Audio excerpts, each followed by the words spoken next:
Manjeshwar ಮೂಡಂಬೈಲ್ನ ದಡ್ಡಂಗಡಿ ತರವಾಡು trust ದಡ್ಡಂಗಡಿಯಲ್ಲಿ ದಡ್ಡಂಗಡಿ ಕುಟುಂಬಸ್ಥರ ನೂತನವಾಗಿ ನಿರ್ಮಿಸಿದ ಶ್ರೀ ನಾಗದೇವರ ಪುನರ್ ಪ್ರತಿಷ್ಠಾ ಬ್ರಹ್ಮಕಲಶಾಭಿಷೇಕದ ಅಂಗವಾಗಿ ವಿವಿಧ ಧಾರ್ಮಿಕ ಕಾರ್ಯಕ್ರಮಗಳು ನಡೆಯಿತು.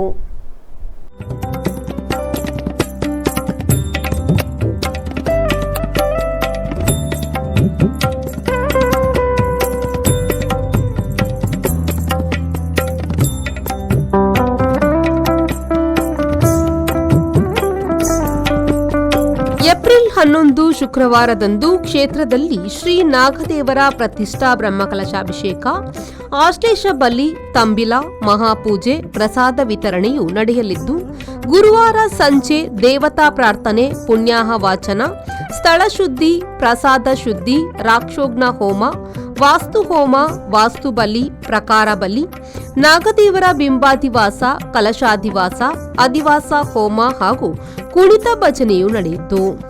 ಈ ಸಂದರ್ಭ ದಡ್ಡಂಗಡಿ ತರವಾಡಿನ ಯಜಮಾನರು, ದಡ್ಡಂಗಡಿ ತರವಾಡು ಟ್ರಸ್ಟ್ನ ಅಧ್ಯಕ್ಷರು, ಸರ್ವ ಸದಸ್ಯರು ಹಾಗೂ ಗ್ರಾಮಸ್ಥರು ಉಪಸ್ಥಿತರಿದ್ದರು.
ಪ್ರೀತೇಶ್ ಶೆಟ್ಟಿ, ವಿ4 ನ್ಯೂಸ್, ಮಂಜೇಶ್ವರ.